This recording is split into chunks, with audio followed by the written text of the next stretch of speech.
Добро вечер. Комесарот Хан по вчерашното обраќање на председателот Иванов изјави: во една демократија парламентарното мнозинство мора да биде признаено, дури ако тоа не му се допаѓа на председателот. Ова е можеби најточната дефиниција што морате да сторите дури кога нужно процесите ве упатуваат дека отпочнуваат деновите на кохабитација. Доколку би било според Иванов, таква ситуација не може да се случи. Иванов на крајот развива чудни председателски амбиции според кои тој ќе биде во позиција дури да определува кој ќе биде влада. Во парламент кој не заседава, Иванов го искористи времето за се покаже себе си дека може да го грабне суверенитетот на парламентот и всушност тој да ја преслушува владата, незините определби и особено докаде таа може да оди. Се разбира, поради овој комплекс на прашања истакнати во вчерашното обраќање на председателот, помина скоро незабележано првиот така наречен формален дел зошто Иванов и покрај ветувањето дека во среда ќе го даде мандатот, тоа не може да го стори. Во еден приказ на настаните тој ни објасни дека се сретнал со Зоран Заев, му предочил некои елементи за кои што консултирал експерти и не би сакал да се најде во судир со членот 90 од Уставот. Имено, сега имаме нова пракса во која председателот однова веројатно толкува дека му требаат нови 10 дена. Иако имаше коментари дека тој всушност се реферира на изминатите 10 дена откако Груевски го врати мандатот. Додава дека побарал од Заев да изврши консултации и да го извести за понудените решенија.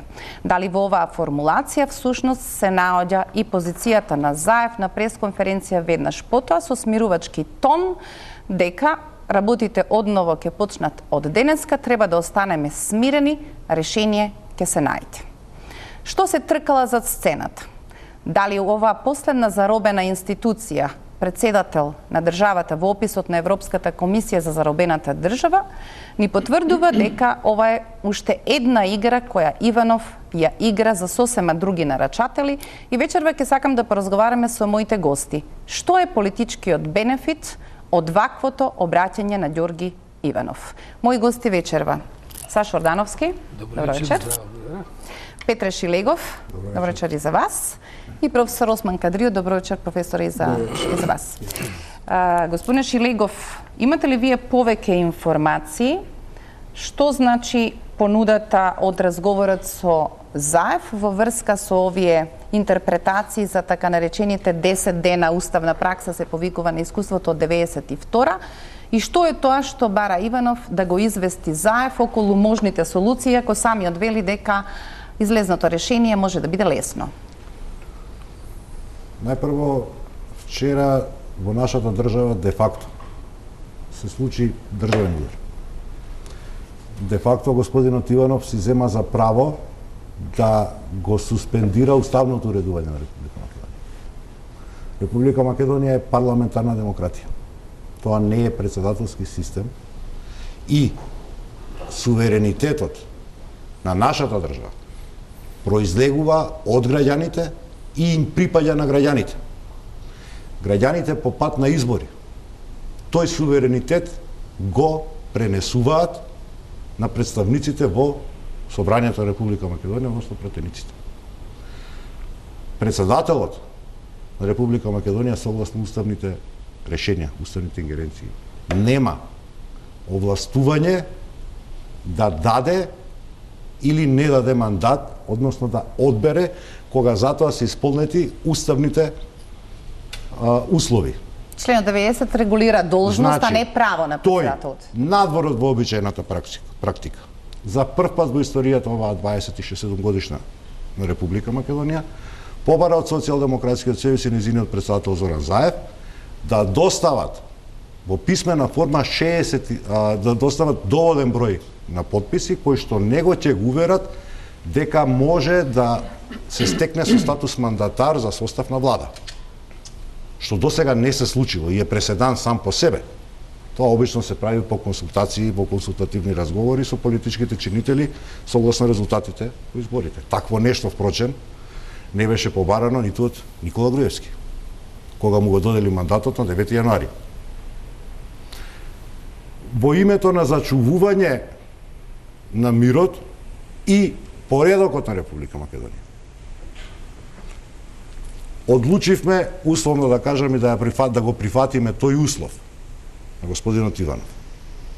Бидејќи кога тој одлучи да се гази себе си, рековме во ред, ќе помогнеме достоинствено да излезе како институција од оваа криза.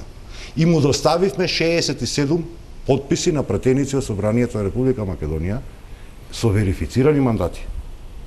Да не заборавиме дека ние го конституиравме Собранието, не го избравме председателот. Тоа по автоматизам значи дека Ѓорѓе Иванов нема право, членот 90 дециден мора да го даде мандатот за состав на влада на доносителот на потписите, во конкретниот случај председателот на Социјалдемократскиот сојуз Зоран Заев. И вчера нам ни се случи криминална одлука, незаконска одлука, надвор од било која правна здрава логика, и образложенијата на Ѓорѓе Иванов се небитни. Она што можеби го должи на македонската јавност е да каже јавно, бидејќи вчера видовте дека избега, не ја докажа последната реченица на изјавата. Не ја докажа, значи баш приметете, гледајте ја снимката на назад, тој последниот збор го кажа во од. А како председател на државата, во една сериозна криза во која што низ која што поминува Република Македонија во изминативе повеќе од 2 години. Кризата е започната многу поодамна од изборите во 2014 и од објавувањето на бомбите. Де факто со бркањето и тепањето на пратениците на СДСМ. Може ли сега да не се враќаме? Тој беше должен да каже не го дава мандатот, не смееше да каже, меѓутоа кога веќе понуди во својата говор дека постои решение, требаше тоа решение да го каже на јавноста. Така ќе го намалеше собствениот лош ефект. Иако повторувам, Ѓорѓе Иванов нема право. Значи јас ве прашувам, дали сте информирани, тој може да калкулира во однос на јавноста зашто има употребна вредност таквиот настап, дали она што го кажа во јавното обраќање за вас нешто значи? Дали Зоран Заев ви соопшти кои се тие излезни решенија по првата важна точка, оти можеме да толкуваме дека во членот 90 сега не можеме докрај да тврдиме дека се е регулирано, можеби председателот има право, повикувајќи се на уставната пракса, да ги бара тие 10 дена. 10 дена он ги има од моментот кога му ги доставивме мандатот. Значи не вели 10-тиот ден, ние му ги доставивме потписите 2 дена претходно. Так. Значи он во рок од 10 дена треба да го мора да го достави, не треба, туку мора. Он одбра да соопшти вчера дека не. Значи тие 10 дена може ке се пишмани човеков. Во рок од тие 10 дена, ако му се тие неопходни. Вие разбирате што ве прашувам. Звучи дека тоа е малата порта од која ќе се излегува од ситуацијата. А се ова друго кажано е всушност галамата за да се... Каков излез ке одбере Ѓорѓе Иванов, нема соопштено, нити на таа средба што имаше со председател Заев.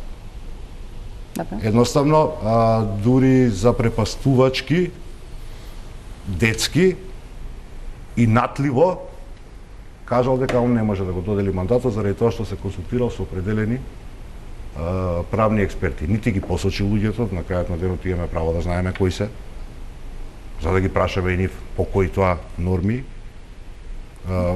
го советуваат председателот на државата, не е соопштено такво решение, очекуваме нашите очекувања за доброто на државата.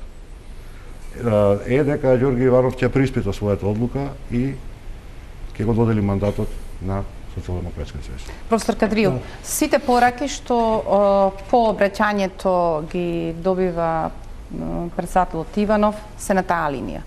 Да преиспита својата одлука, што е можно поскоро да ги санира последиците од направеното вчера.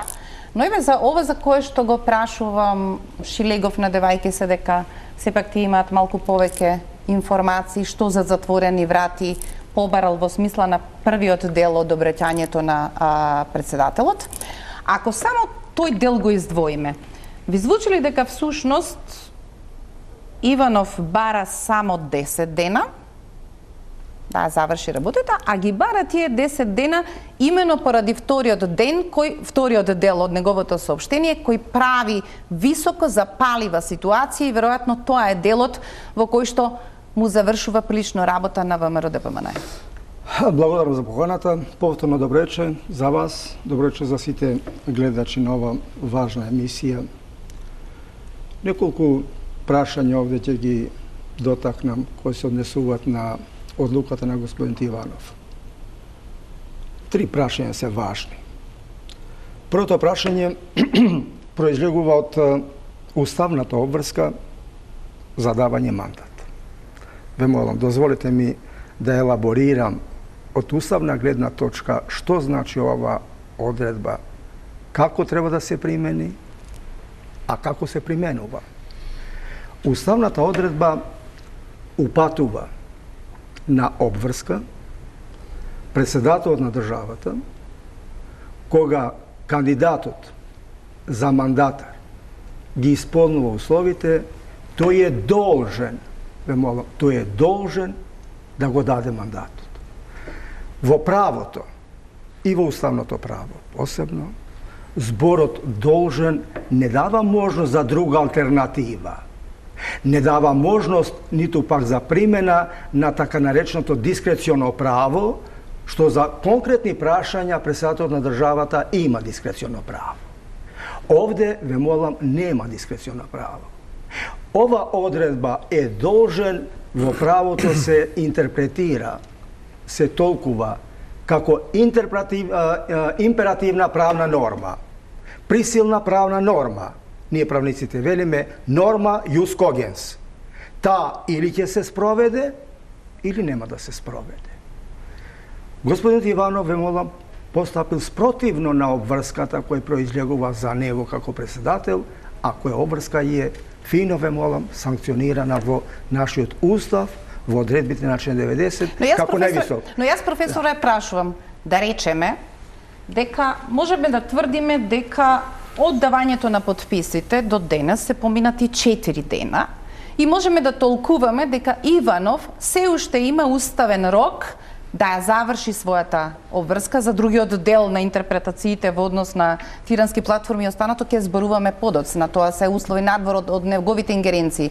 Но ако се задржиме на овој дел, дали председателот во таа смисла се уште има време да ја заврши работата, бидејќи сега на некој начин судироте помеѓу барањето на лидерот на опозицијата донесов подписи мандатот веднаш и толкувањето на Иванов во смисла на некаков страв под предупредување на експертите дека не сака да се огреши од членот 90 од Уставот. Дозволите. Само тоа објаснете ми го пак изборува. Овде треба да ги разграничиме, мислим, действијата кои се превземени.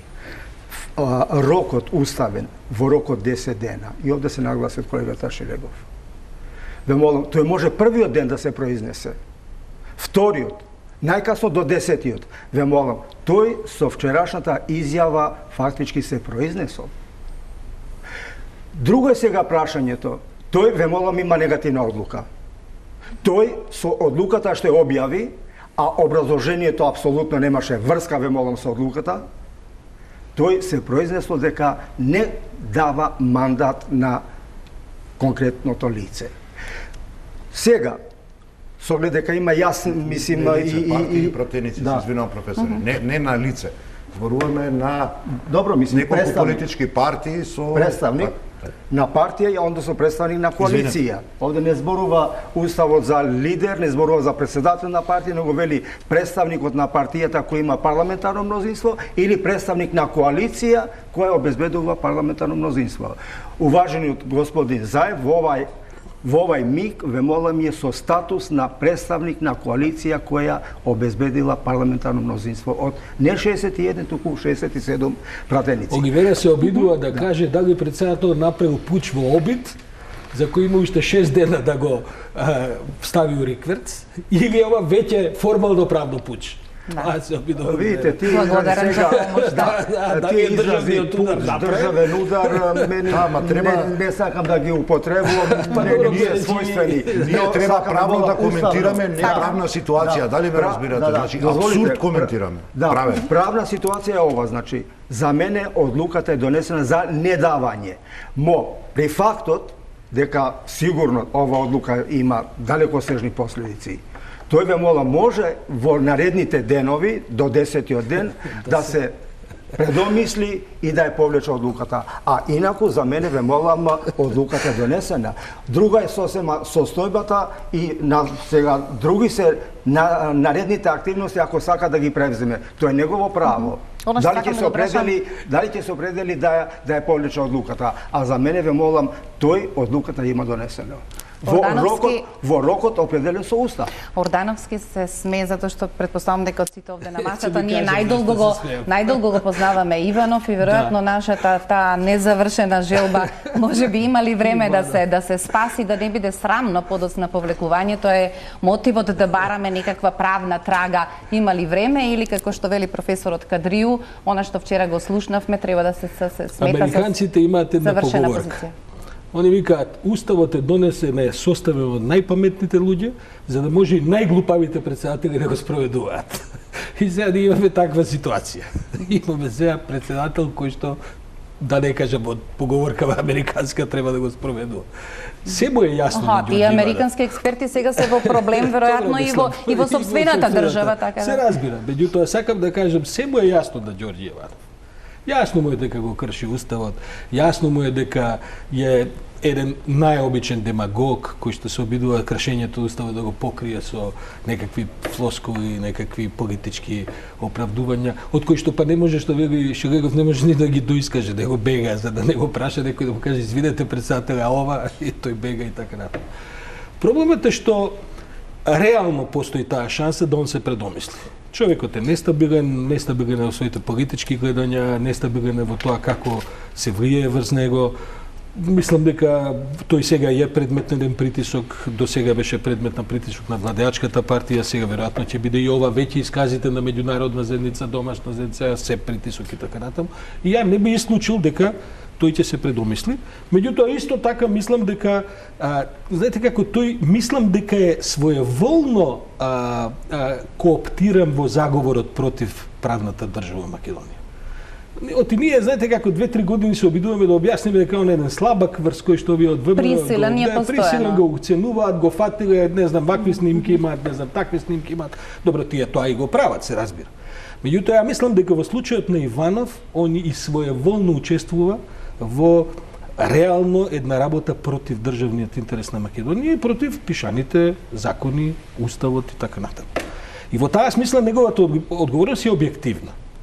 И тука нема околу што да се расправа, тој секако кога ќе се конституира новата влада, мислам дека нема да го заврши мандатот. Бидејќи после вакви неколку крупни гафови и реално тие се со последици правни, тој ќе биде ставен во ситуација да му се разгледува мандатот до крај.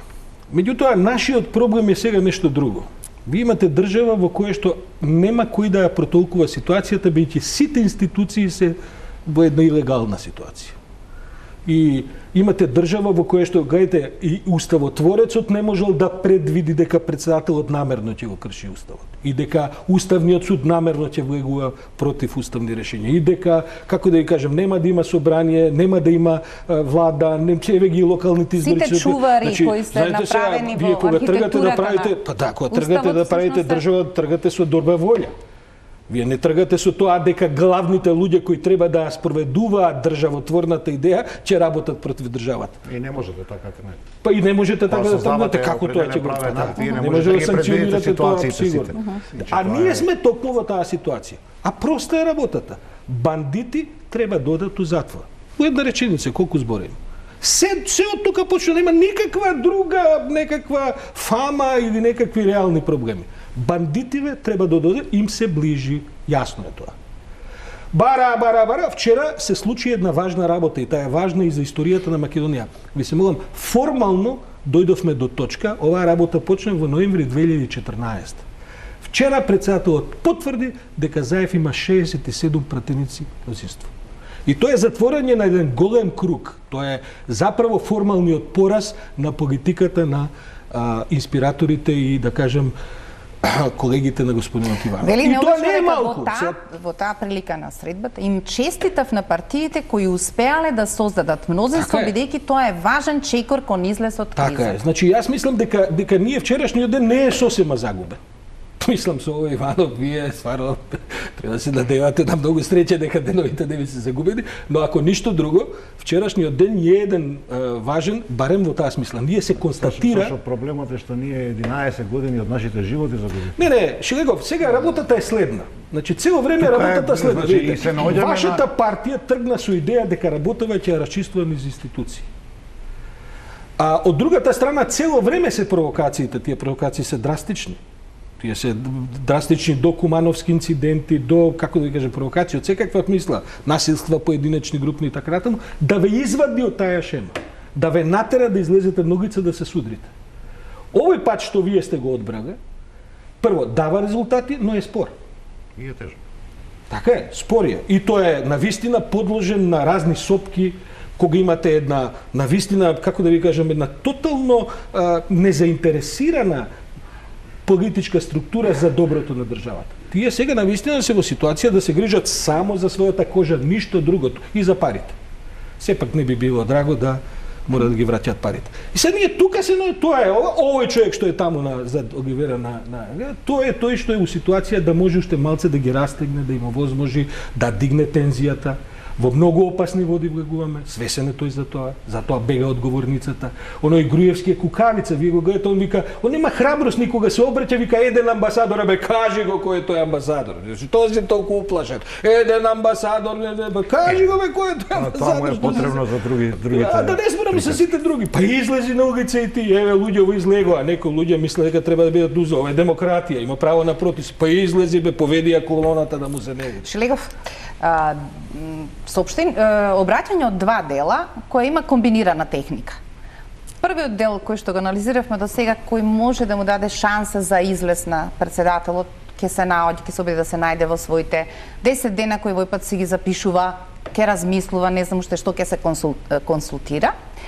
И вториот дел кој што веројатно ќе отпадне подоцна, е тој кој што треба да ја создаде галамата, кој што треба да им даде веродостојност на улиците, кој што треба да го зацврсне ставот кај македонците дека се работи за опасен пакт кој председателот нема да го дозволи.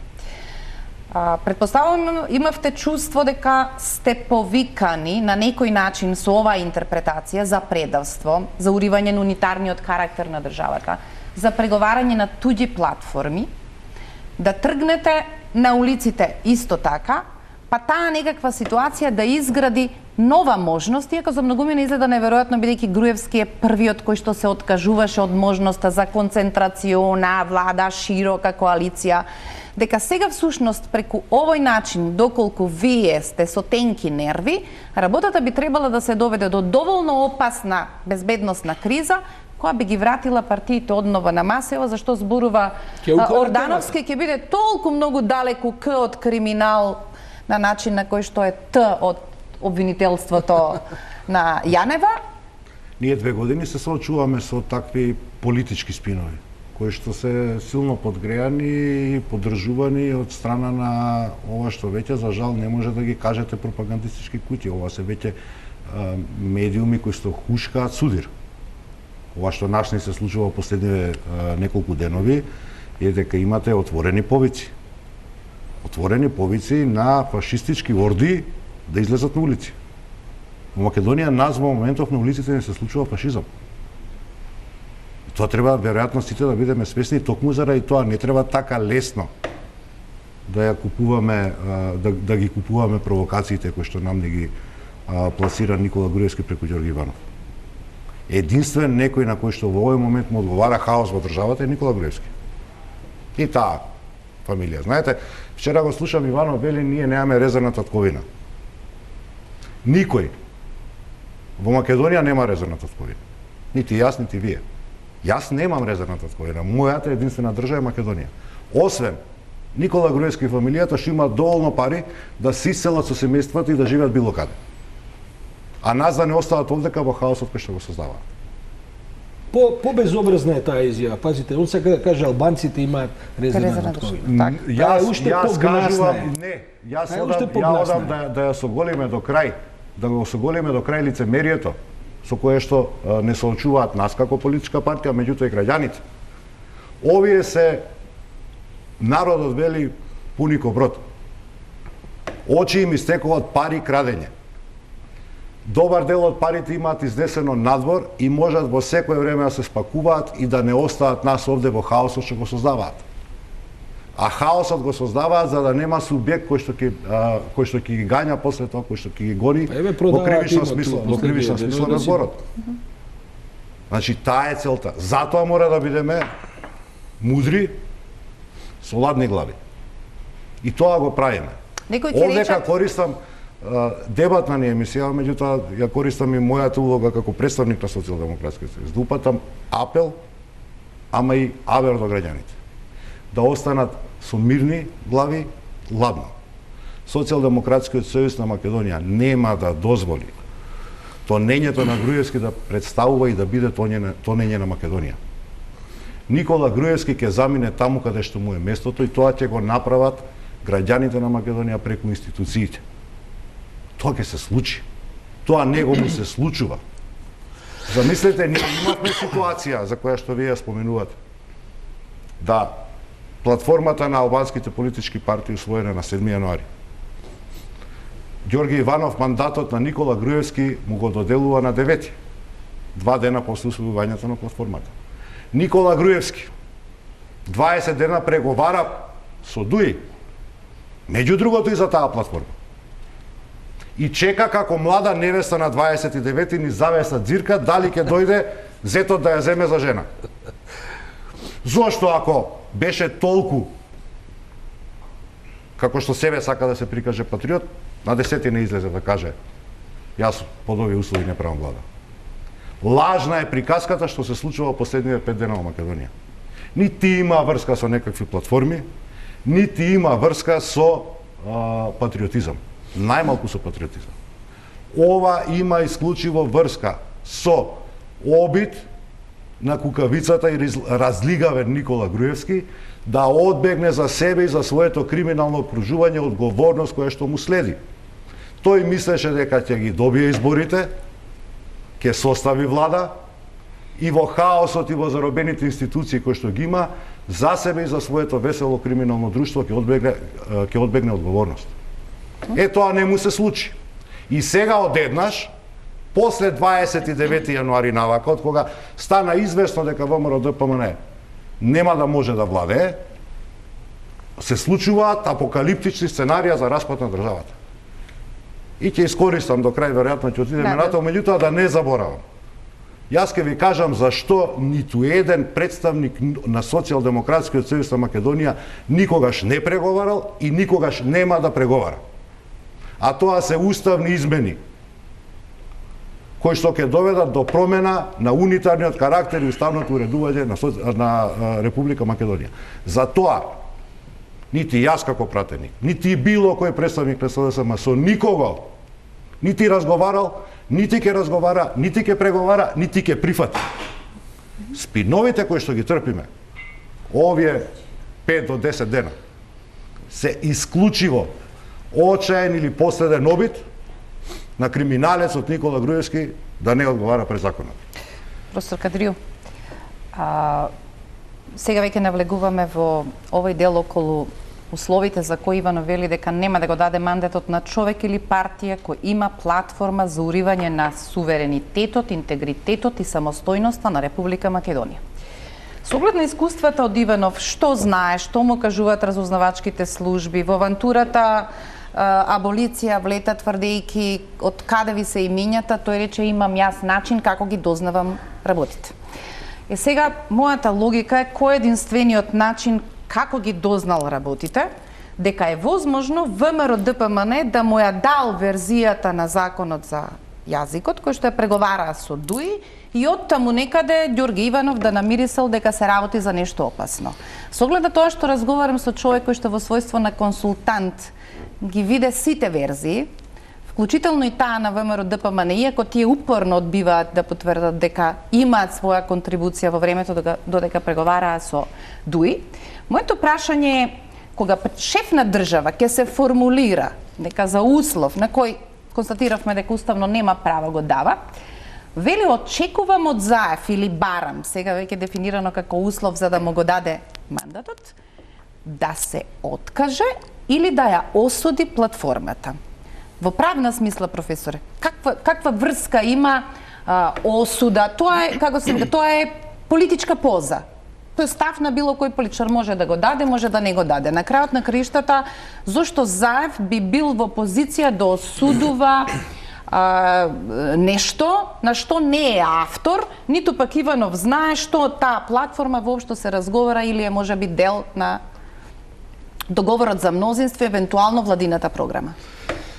Овде ќе поаѓам прво од оно што вие го нагласивте, образложението што го даде господин Иванов по повод неговата одлука негативна за недавање мандат. Тој ве молам во неговото обраќање почна да употреби такви квалификации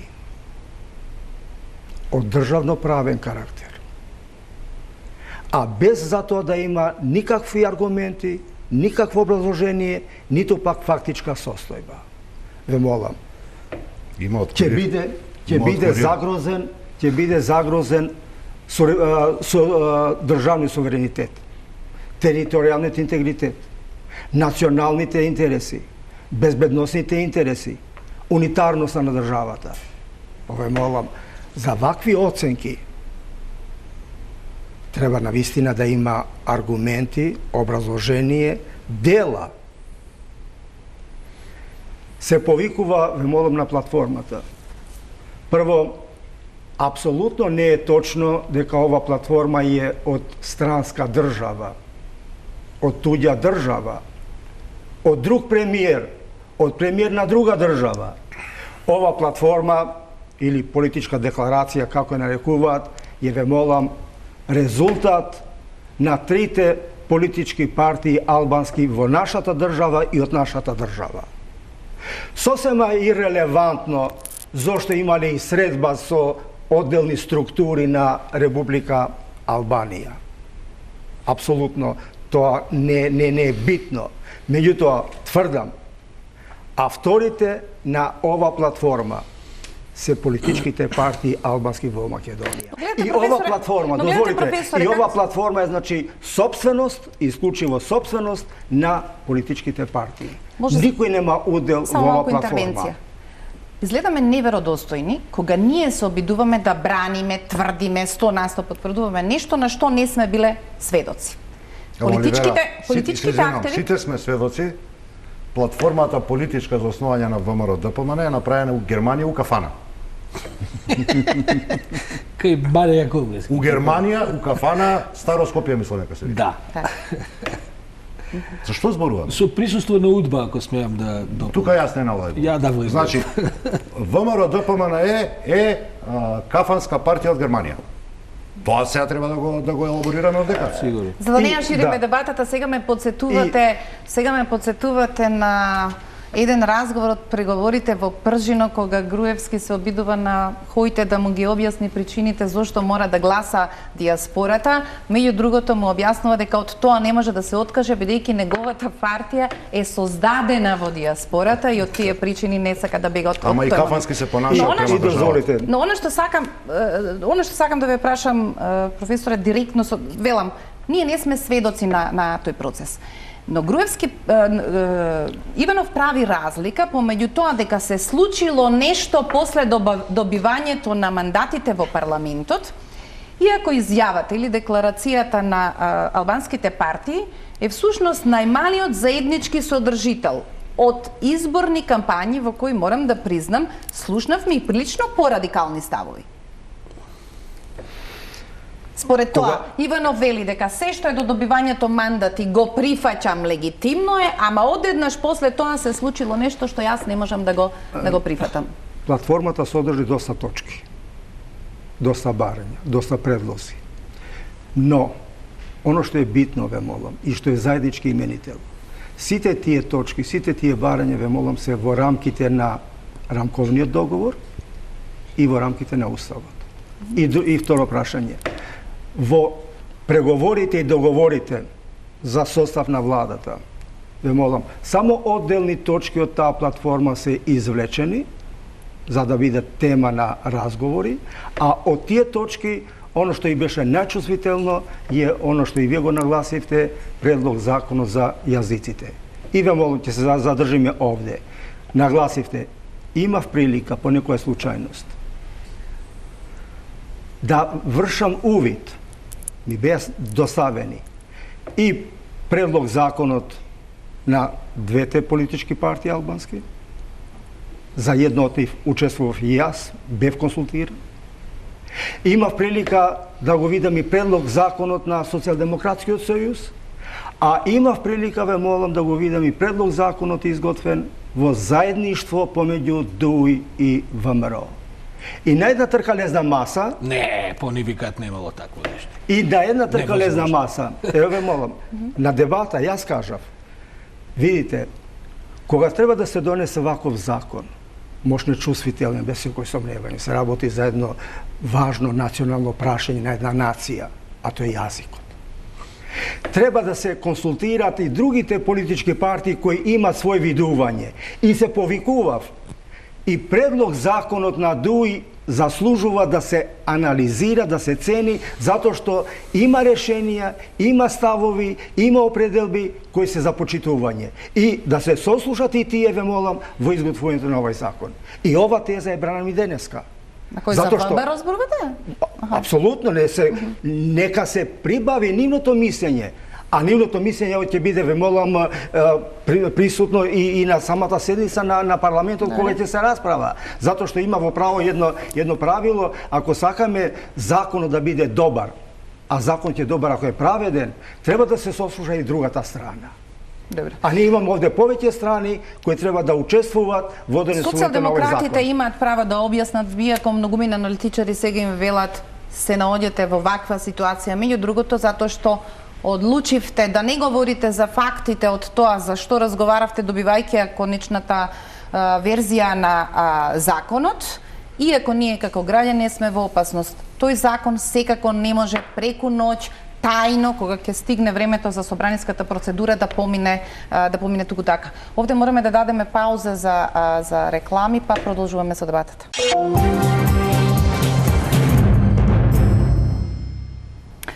Во многуте магла која што се сее овие денови, а изгледа дека има некаква логика, просто ги тргаме настрана фактите кои можат недвојбено подобро да не упетат дека тоа не се патеките по кои се растуре државата.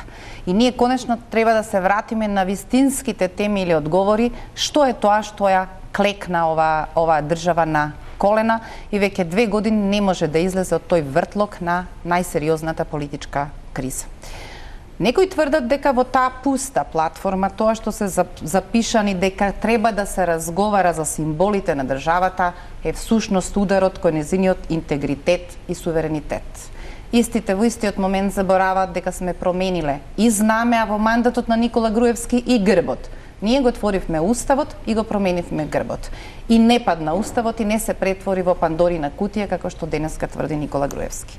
Председателот Иванов ништо не изусти, додека ВМРО, ДПМН и ДУИ цртаа граници на северната граница во парламентот, тврдејќи дека се пазареле или грабнале по убаво парче во компензација за она другото што им го дале.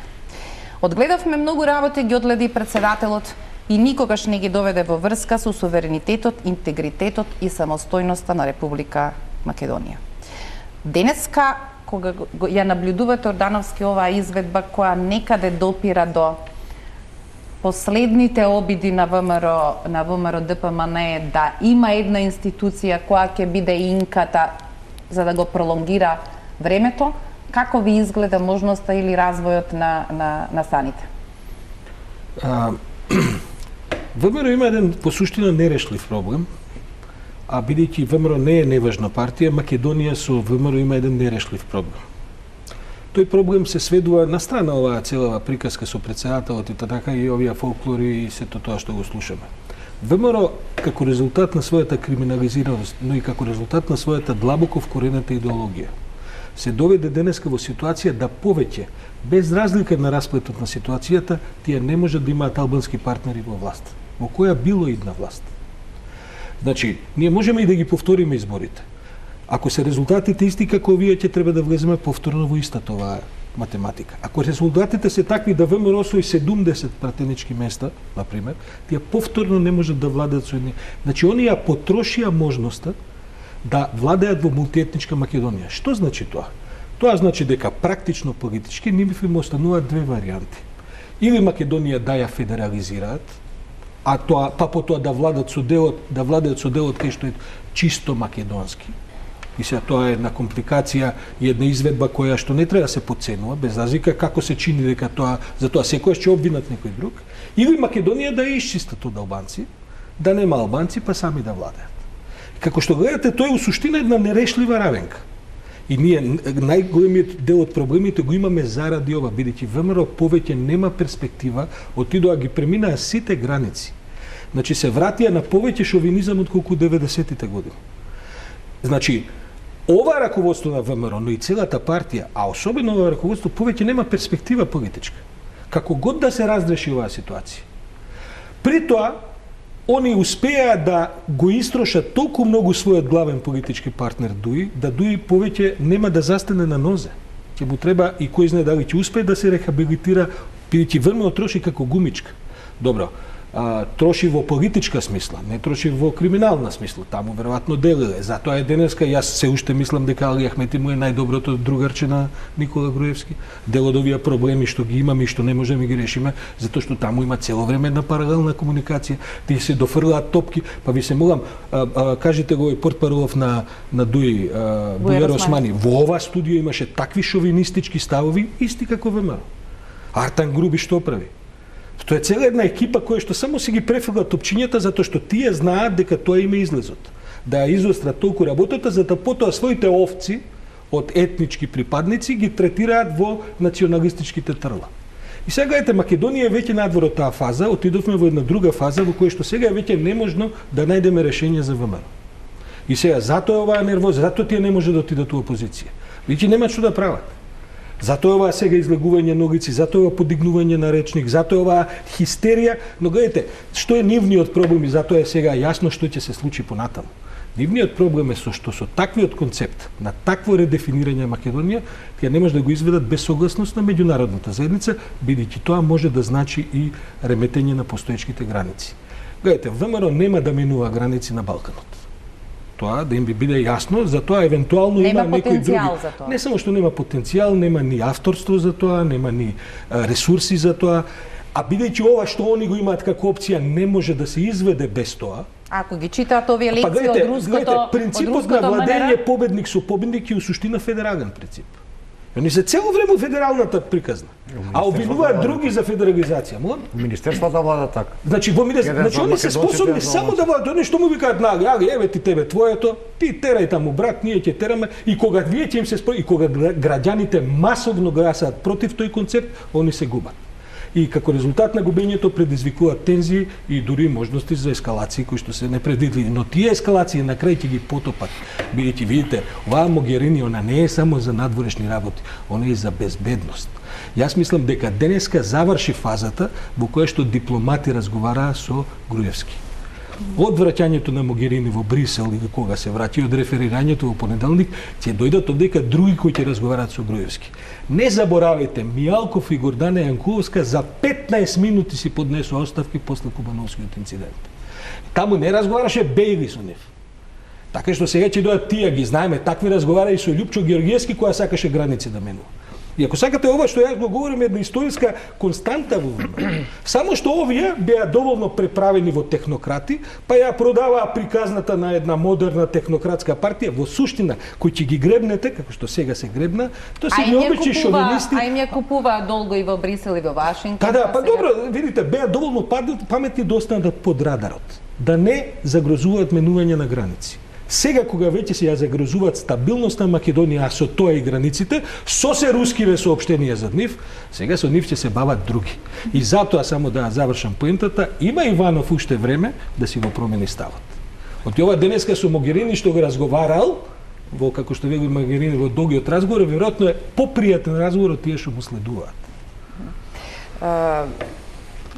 Размислувам додека ова го говори Ордановски, иако може би не упатно вас да ви биде поставено, сакам да го споделам како впечаток кој може би покажува какво е слепилото на политичката сцена, а тоа е инсистирањето на ДУИ. Тие замислят се нервозни од вчера, бидејќи председателот Иванов некој интрамакедонски спор ВМРО СДСМ се обидел да го пренесе во меѓуетничкиот блок и тоа е сега сериозната опасност. Ахмети додава дека кризата е системска, да останеме мирни, ќе најдат политички решенија.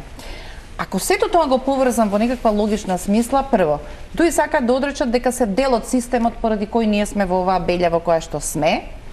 И второ, дека целата криза ја дефинираат како тепачка помеѓу ВМРО и СДСМ, со која, како што и вели во соопштението, албанските партии немале ништо.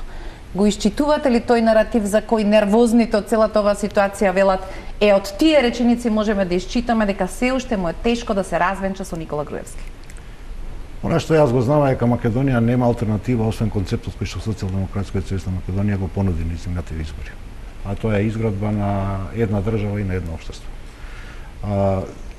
Изградба на држава во која што граѓаните ќе бидат еднакви по правата, еднакви по врските, меѓутоа автоматски тоа ќе почне да се пресликува и кај политичките партии. Држава во која што конечно, независно од вашата етничка, политичка или верска припадност или партиска, вашата способност ќе биде вашиот пат за успех во државата и успех во општеството. Тоа вознемирува многу политички субјекти. Зошто? Затоа што системот во Република Македонија, онака како што беше поставен и функционираше досега, нудеше партиско-политичка заштита или етничко-политичка заштита на определени луѓе кои што нема доволно нити квалификации, нити способност да може да екзистираат на пазарот надвор од политиката. Па нам ни се случува да незавршени студенти или вечни студенти по право носат одлуки, сериозни политички одлуки за идниот државен и општествен развој. Да. Недозволиво. Нам ни се случува први вработувања на луѓе да бидат министри.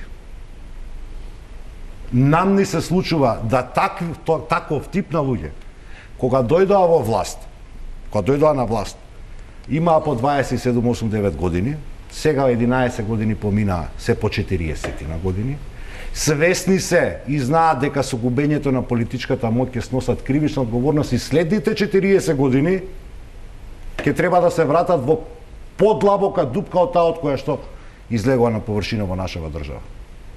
Тоест во затвор. И попат парите да ги вратат. И тука е клучот на се што се случува во нашата држава во изминатите години. Не постои друг клуч.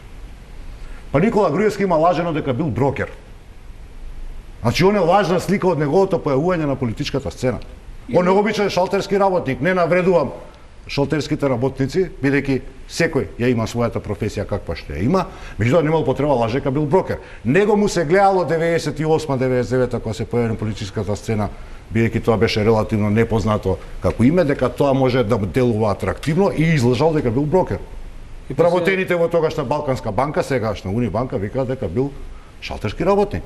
Значи, лагата е начин на политичко функционирање на Никола Груевски од самиот почеток. И да не зборуваме за неговите лицемерија и лаги. Ова е она што он го има прифатено. Се извинувам. Ова е она што он го има прифатено.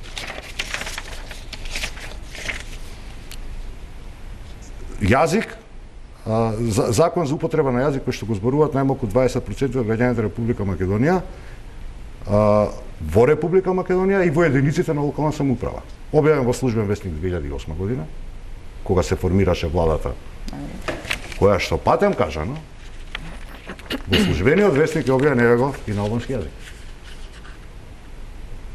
Тоа е тоа што го има прифатено Никола Груевски. Пропадна Република Македонија во изминативе 8 или 9 години. Ма не само тоа. Ќе ви прочитам, јас се извинувам. Ние се надевавме дека тоа е почеток. Ќе ви прочитам само една, бидејќи е преодни завршни одредби, само една одредба. Барателот согласно Закон за слободен пристап до информации се опфаќаат и други од јавен карактер, кога ставува барањето до имателот на информацијата на македонски јазик и неговото кирилско писмо. А барателот кој зборува службен јазик, различен од македонскиот јазик и писмо, барањето може да го достави и на службениот јазик и писмо кој што се употребува согласно со овој закон. Дали е Република Македонија пропадната држава од август 2008 година наваму? Дали е сменет унитарниот карактер? Дали се загуби македонскиот идентитет? Дали се загуби македонскиот јазик? Македонија може да опстане единствено ако работиме на нашето заедништво сите граѓани во Република Македонија. Продолжиме ли со делбите на овој начин, не може да се пишува добро на никого, вклучително и на оние, или најпрво на оние кои што во овие моменти веројатно не ни знаат зошто, затоа што некој објавил некаков си спин по медиуми, шетаат по улиците. Да, но една сериозна политичка партија мора да во еден момент да процени дека спиновите добиваат таков интензитет што вашиот обид само да велите се е согласно уставот и не секирајте се, создават атмосфера во која луѓето навистина се загрижени дека ако е се варят со фактите, нема никаков проблем тие да ги браните на малку поодговорен или подиректен начин, што е тоа што сте го сторили. Претпоставам дека сте свесни за... Да, ама нам ова ни се случува последните 5 дена. Јас ќе ви кажам за каква платформа разговараше Социјалдемократскиот сојуз со останативе кои што го поддржаа мандатот на СДСМ. Разговараше за владина платформа. Разговараше за основните принципи и начела кои што се заеднички со останатите политички партии и што може да бидат преточени во владина платформа. Тоа се разговорите кои што ние ги работевме со останатите политички партии во изминативе денови. Да. И го добивме мандатот. И пазете, се знае во Македонија, како и во секоја предпоставуваме нормална правна држава, како да работите. Закон за употреба на јазици ќе беше јавен. Немаше ние го сокриеме, не можеме ние од джеб да го извадиме и да кажеме дека важи, се знае каде се усвојува. Така што сите спинови ќе излезеа на површина. Меѓутоа, очигледно, соочен со стравот дека се развластува и паѓа од власт, решија да го зголемат интензитетот на креирање на невистини и јавноста во Македонија да ја претвориме во роб на работи кои што не постојат. Професор Кадрiju, говоревте овие денови во желба на еден приврзаник на Конституцијата, како да се придвижат работите и до таму велите дека поштарот, тоест председателот кој е опишан во членот 90 од Уставот и не мора да биде нужната патека преку која ќе се стигне до избор на влада. Веројатно ние во овој момент сме во најапсурдната ситуација да постои парламентарно мнозинство, а да не може да се формира влада. Дали сте сосема сигурен дека не помагате како човек кој што сака земјата да се излече од оваа ситуација, па помалку си играте со правните механизми, а не дека стриктно држите? Како исчитувате таа можност дека без председателот Иванов да го врачи мандатот, партијата која има 67 може, спикерот може да го избере, се разбира, но може и да избере владата во парламент?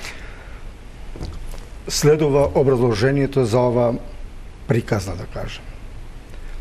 Се уште ја бранам тезата дека Уставот е мощно и јасен кога станува збор за формирање на владата, за избор на владата.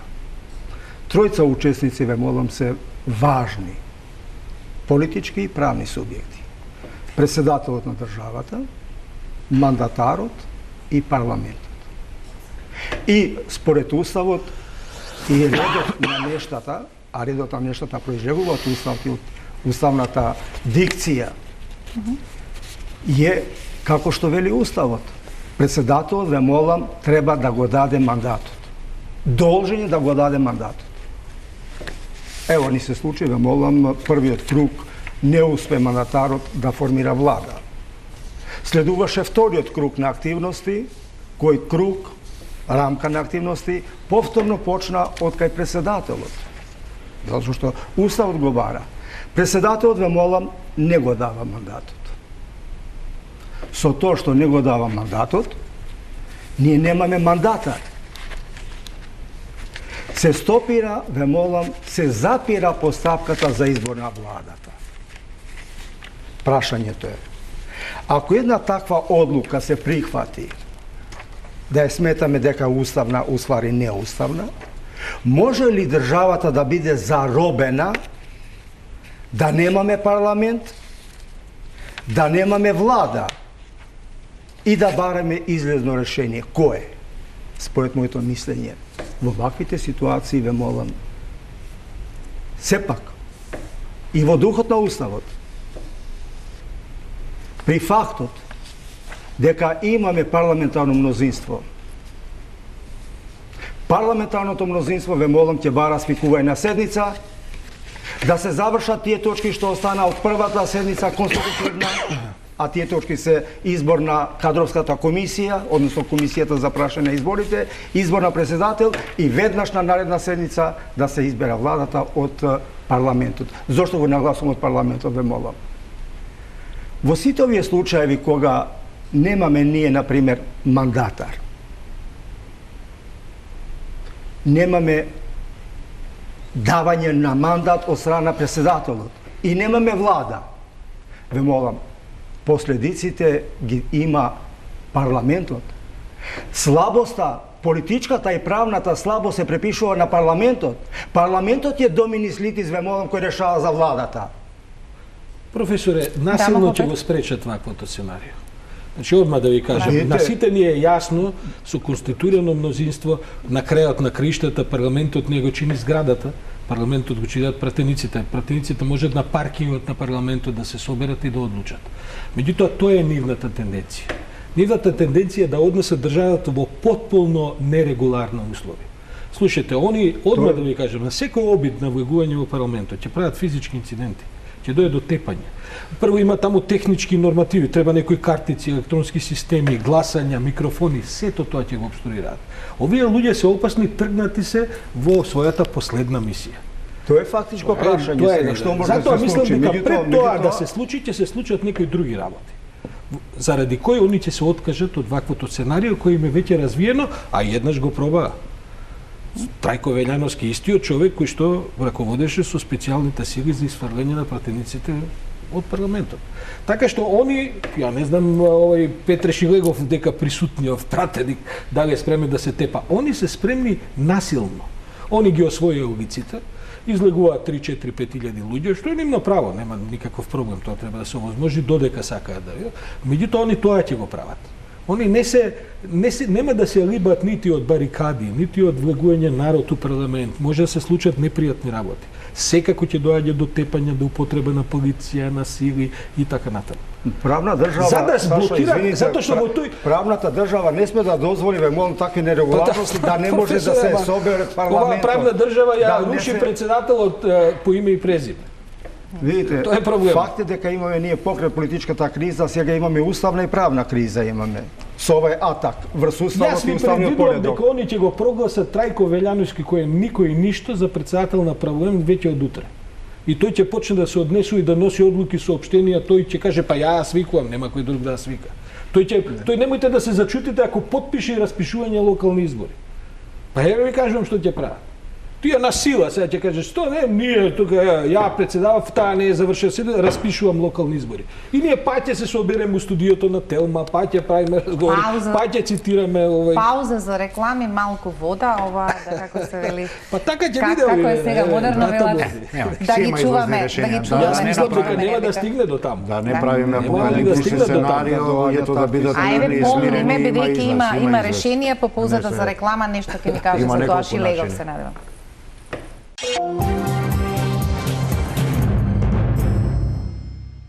Иако беше малку подолга паузата за реклама, помнам од крајот на репликата, Шилегов вели имаме решение за тоа, реферирајќи се на коментарите на Ордановски. Значи имате решение кој треба да не прави сигурни и мирни, така тврдите? Апсолутно, значи не би сакал било кој настап на нас кои што носиме јавна одговорност со своите настапи да придонесе за додавање масло на огнот, закривање некаква си паника или неспокој кај граѓаните. И вчера нашиот повик и денеска во континуитет, мислам и од останатите политички чинители, освен во МРДПМН, беше луѓето да останат смирени и мирни. Да не забораваме дека надвор од Ѓорги Иванов оваа држава има и собрание конституирано како орган. Да не забораваме дека во овој момент имаме мандатно мнозинство кое што веројатно во блиска иднина многу брзо ќе се преточи и во владино мнозинство, кое што ќе може како собраниско мнозинство да носи соодветни одлуки со цел да ја изнесеме државата од оваа криза која што со својата одлука ја наметна господинот Иванов. Не знам дали човек има право да споделува јавно впечатоци од едно обраќање, но првото што го заклучив по обраќањето на Иванов вчера е дека ако до неговото обраќање Заев може да смета дека има 67 потписи да почне да прави влада, со содржината на обраќањето на Ѓорги Иванов ми се чини дека може да смета дека има 67 за влада. Па не, дури ако имате во предвид и Груевски, ние имаме 118. Бидејќи она околу кое што нема двојба помеѓу овие 67, односно 4 политички партии, тоа е работењето на СЈО и тоа може да биде основната платформа на владата. Во тој случај Груевски и ВМРО ќе даа подписите, ќе го изгласаме мандатот на СЈО, Груевски ќе се замине онаму кај што доброволно се пријави дека ќе замине со остатокот од раководството и ќе имаме една монолитна слика. Со сите услови што ви ги понуди и малтретирање и... Не, тоа ќе го прескокнеме и ќе се грижиме за правата на затворениците во Македонија. Значи, тоа излета по навика, предпоставувам. Да, веројатно она што го правел, мисли дека го прават и другите луѓето без оглед по која државна институција се имаат определени човекови права, вклучително и затвореници. Тук така ќе се однесуваме. Почнувам да разбирам дека надворот сарказмот да речам, значи дека ВМРО би поддржал некоја таква варијанта, искрено мислам дека ќе излеземе на овој начин со најмалку 67 претеници. Искрено се надевам за доброто на ВМРО-ДПМН и за доброто на Македонија, дека таа партија ќе најде внатрешна сила да се реформира, да се врати на европскиот пат, како што себеши сака да се декларира, и да градиме од различни позиции да градиме иднина за нашата Грижите држава. се вие да завршите својата работа, изгледа малку невкусно дека на незавршена собствена задача почнувате да се грижите за доброто здравје на затоа што знаете, силна десна палата. партија како што е ВМРО, се извинувам и тука завршувам, е потребна на секоја демократска држава, како што е потребна силна лева партија како што е Социјалдемократскиот сојуз. Во текот на деноиве ќе се усогласат ставовите помеѓу ова што е мандатно мнозинство да прерасне во владино мнозинство и на граѓаните ќе ги понудиме солуциите за излез. Само кратко, професоре Кадрил. Само еден минут, само една минута.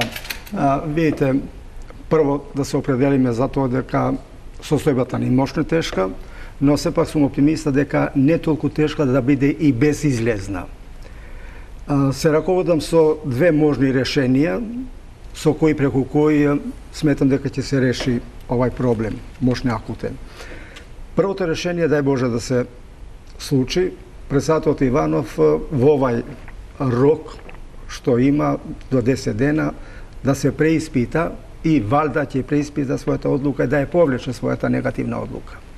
Ако првото не се случи, тогаш останове молам да се користи нашата богата правна регулатива. Имаме богата правна регулатива со можни излезни решенија како треба да се излезе од оваа состојба, а тие решенија ве молам треба да ги користи парламентот. Имаме парламент, јак парламент со капацитет кој сметам дека ќе може да излезе од оваа криза и да формираме политичка влада.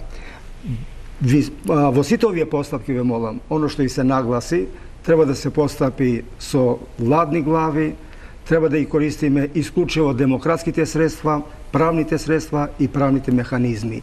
Тие нудат гаранција дека ќе можеме да излеземе и од оваа криза. Фала. И за да не биде за крај само правно и формално, мора да имате очекувања по онаа дефиниција со росоидот да е добро информиран секогаш и сигурно за крај ќе биде неговата надеж дека меѓународната на чуден начин ќе Ке изврши притисок све, да, предпоставувам, затоа сте вака насмеани и јас мислам дека овие луѓе ќе предизвикаат еден ефект кој што ќе биде многу корисен за Македонија, а за нив ќе биде изненадувачки. Мислам дека релативно наскоро ќе им воведат санкции и ќе им ги замрзнат имотите во странство. И тоа ќе биде таква корист за Македонија, бидејќи инаку ние би имале проблем, вака ќе ни направат еден добар список каде се имаат имоти, бидејќи имаат снимка, се разбира, кога се воведуваат тој тип на санкции. Точно ќе им ги замрзнат. Знаете кога ќе им ги одмрзнат? Кој ќе си ги повраќа Македонија тие украдени средства. Така што мислам дека тие листи се спремаат, она што имаат у Македонија, тоа овдешните судови ќе го процесираат. Така што ако предизвикаат како што тргнале, а мислам дека одат во тој правец, да на крај им воведуваат персонални санкции, санкции на фирмите, санкции на банкарски сметки, има да се смееме. На крај ќе ги изгубат и парите за кои толку, уствари за кои единствено се заинтересират. Таму има стотици милиони тргнати пари. Можда нешто што е у Русија ќе остане вон нашиот допир, ама па таму Путин ќе им ги зебе, така што на крај ќе останат секако без пари. Така што секој е лошо, ќе има и нешто добро, мислам дека на крај ова нема да биде лошо за Македонија. Ќе ги зебе парите, дасат, тие што се наши. Ви благодарам што вечерва бевте мој гост и мислев дека можеби треба нешто да коментирам, но дури да е сарказам, мислим некако можеби треба да завршиме вака. Ви благодарам за учеството, професоре Кадрiju. Ке гледаме веројатно во деновите кои што идат разни правни интерпретации како да се извлечеме од оваа ситуација. На социјалдемократите им преостанува да ги кормиларат политичките проценки како да излеземе од ситуацијата и предпоставувам на ВМРО ДПМНЕ до каде му е чергата и што може да прави ваква ситуација. Ви благодарам што не следевте вечерва на Топ тема. Останете утре со моите колеги. Пријатно.